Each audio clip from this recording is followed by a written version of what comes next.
Oi, gente, tudo bem? Vamos falar um pouco sobre e-commerce, né? Sobre lojas virtuais. E o tema que a gente tem em Perfil Enem é o recente avanço do e-commerce na sociedade brasileira.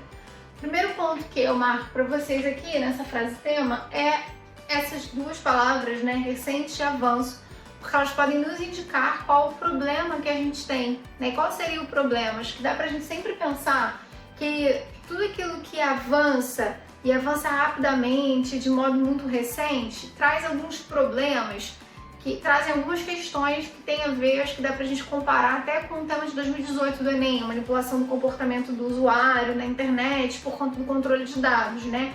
Entra muito nessa lógica temática, assim. O Brasil hoje, ele teve uma expansão muito grande do acesso à internet, o que é ótimo.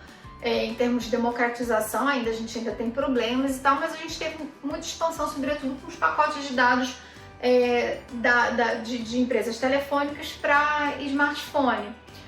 Isso fez com que um público muito grande adentrasse na internet num período muito curto.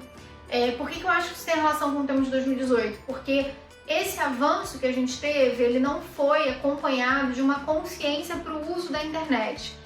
E aí isso também reverbera no nosso comportamento como compradores, né, por meio dessa rede aí mundial que a gente tem. O problema que eu trabalharia é nova modalidade com avanço sem preparo ainda de todos nós. Aí eu não penso só em quem consome, mas também em quem está ofertando o serviço. Acho que é um ponto que entra nessa questão, tá?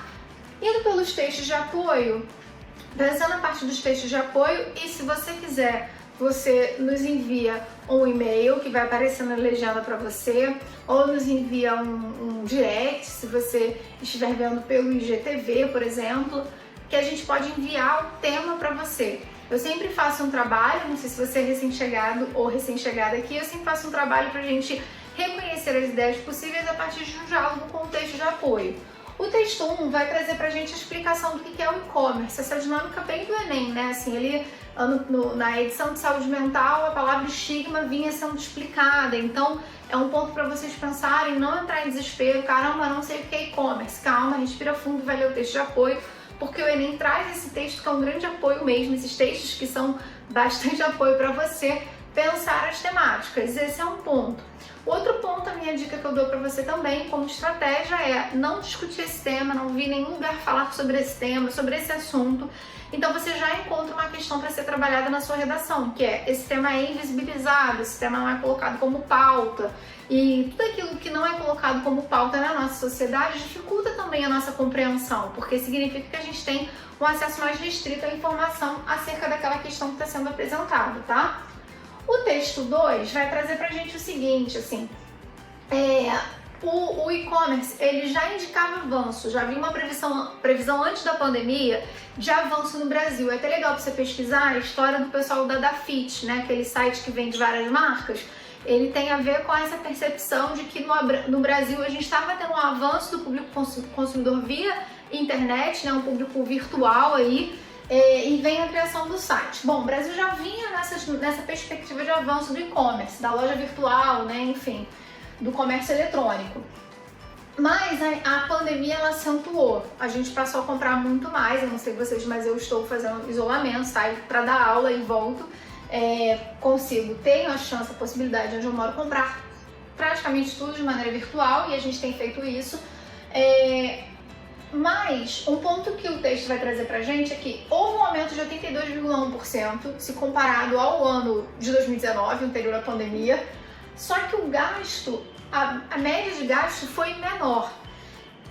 O que isso indica pra gente? Esse é o diálogo com o texto que a gente tem que ter, né? Isso indica alguma coisa, né? Isso pode nos trazer alguma causa para pensar nesse despreparo em relação ao e-commerce, porque a gente não pode se esquecer de que, embora as pessoas tenham preferido comprar online, a gente está com um problema econômico, né? A nossa renda está mais baixa, ou mesmo que aqueles que não tiveram perda de salário, a gente está vivendo um período de inflação, né? Enfim, então a alimentação mais cara, há uma redução de compra daquilo que seria supérfluo.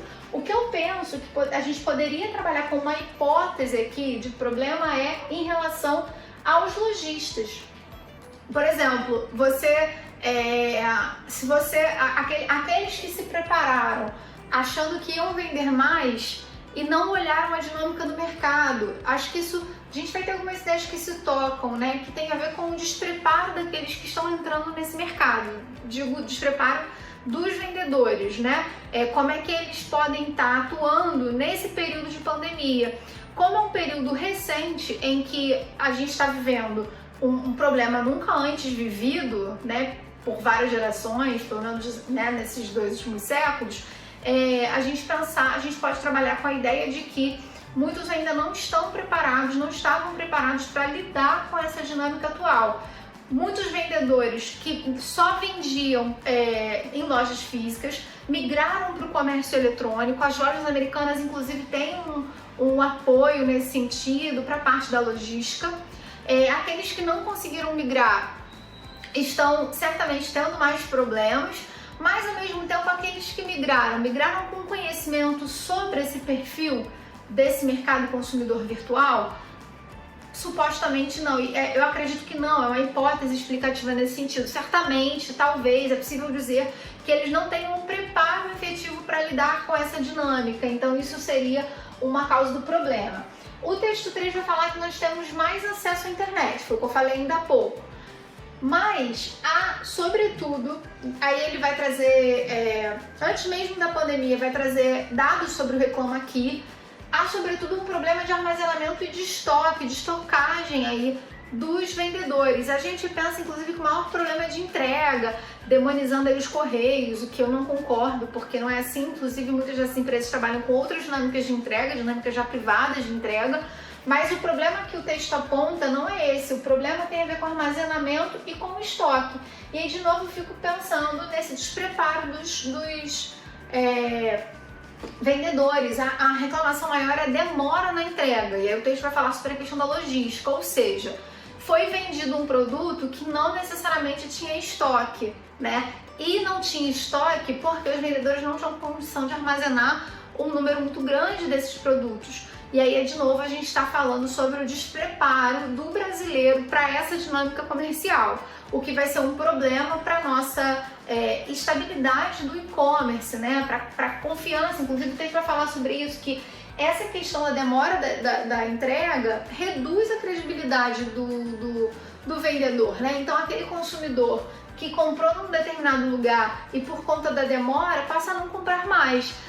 Como é que a gente pode, enquanto empresário, né, microempresário inclusive, atrelar essa responsabilidade para criar uma fidelidade em relação ao consumidor com as possibilidades de demanda que eu posso atender, né? Eu fico pensando, eu como professora que dou muitas aulas online, por exemplo, eu não posso pegar, tô vendendo um serviço, né? Eu não posso pegar um número de alunos que eu não consiga dar conta, que eu não consiga dar aula, porque senão, inclusive, a minha credibilidade, a credibilidade do meu trabalho vai ser reduzida, né? Então, essa preocupação aí, que é importante, que muitas vezes a gente sabe, quem compra na internet sabe que nem todo vendedor vai ter esse tipo de preocupação.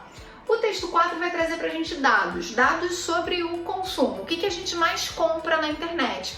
O gráfico mostrava que a gente mais compra, né, o brasileiro, de maneira geral, mais compra produtos de beleza, de perfumaria e saúde. Em segundo lugar, vem os eletrônicos. Enfim, o que eu acho que dá pra gente pensar daqui? Primeiro, olho os dados e vou olhar também o nosso comportamento, a nossa sociedade, pensando nessa sociedade do consumo. E pensando em mim também, aquilo que me atravessa. Consumir via internet é muito fácil, né? Porque a gente coloca lá no carrinho, a gente não tá olhando a quantidade e a gente bota o número do cartão. O que eu quero dizer é que o consumo virtual, né, que vai chegar depois da sua casa, ele me parece reduzir a percepção da quantidade do que a gente está comprando. O que vai reduzir aí uma consciência, ou seja, vai atuar no nosso psicológico, pode reduzir uma consciência sobre aquilo que a gente pode comprar.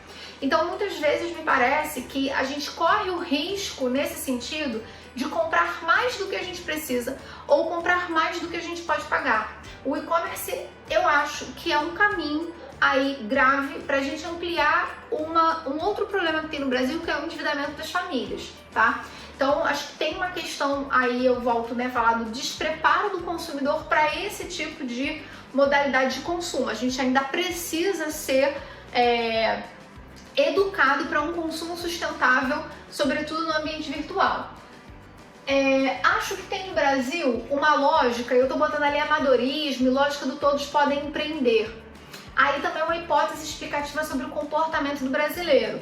Vou abrir um negócio.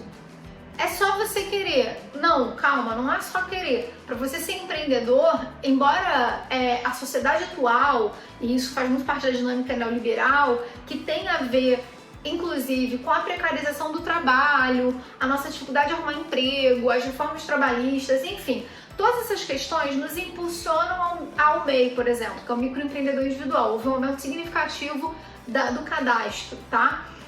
Vale pesquisar esses dados também. Só que não é assim, né? Assim, você não pode pensar que você vai ser empreendedor e ponto, você precisa de um preparo.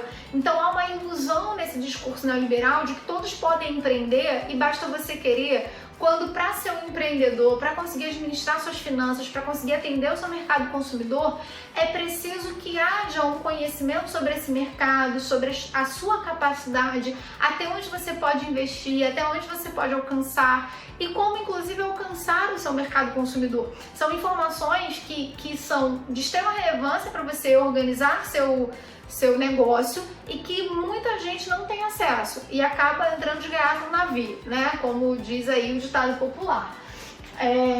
Acho que a gente também pode pensar nos riscos para os nossos dados, riscos, né?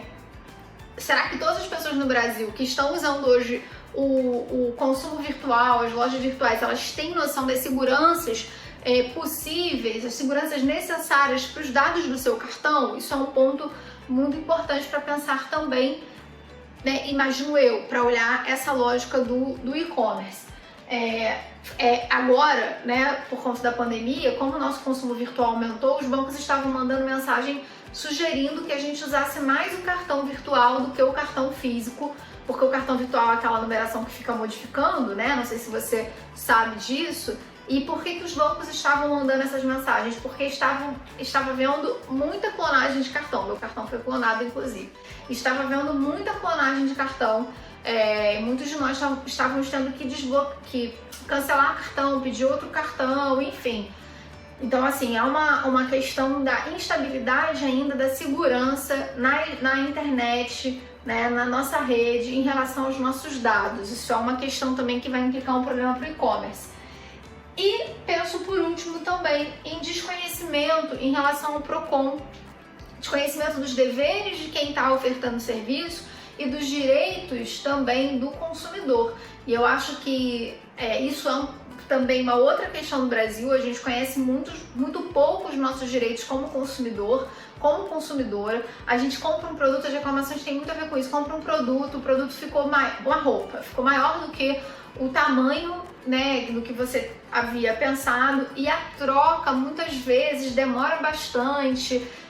Você tem um atendimento precário, acho que esse é um outro ponto, atendimento do serviço ao cliente precário também, uma vez que, inclusive, se você decide entrar nesse mercado, você não tem uma infraestrutura mínima para poder lidar, um conhecimento também nessa comunicação com o seu consumidor, vai também dificultar, né? Enfim, eu tô falando você, consumidor, mas pra gente entender essa dinâmica, né? Então, qual é o prazo de troca, se a loja tem que te dar troca, mesmo que a loja diga que não vai trocar, ela pode fazer isso, enfim, todos esses obstáculos aí de desconhecimento que faz com que muitos de nós consumidores, inclusive, fiquemos com produtos que estão quebrados, porque a gente não conseguiu trocar e a gente gastou dinheiro com aquilo, né? Acho que são situações aí importantes da gente pensar.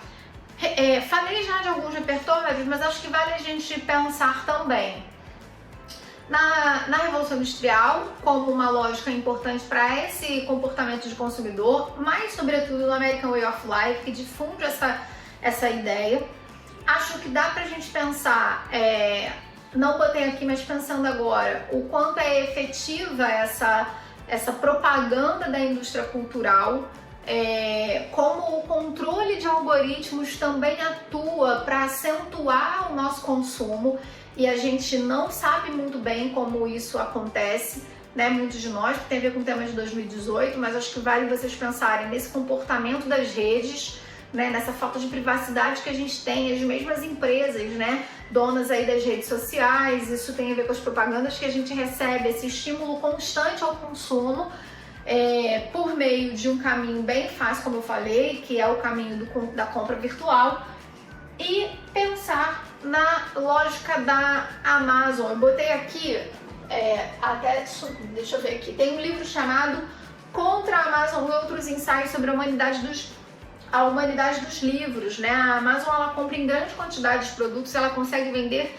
de forma muito mais barata, por exemplo, do que as próprias livrarias, e isso está sendo uma questão para as pequenas e médias livrarias. Então, como esses grandes vendedores, né, que estão lucrando pra caramba agora na pandemia, estão atacando o pequeno empreendedor, o pequeno vendedor. A gente pode pensar que isso é uma lógica natural de mercado, mas não é, tá, gente? Isso é uma construção social. É importante que a gente tenha um senso crítico em relação a essa questão. Até vou dizer uma coisa que eu faço sempre que eu posso.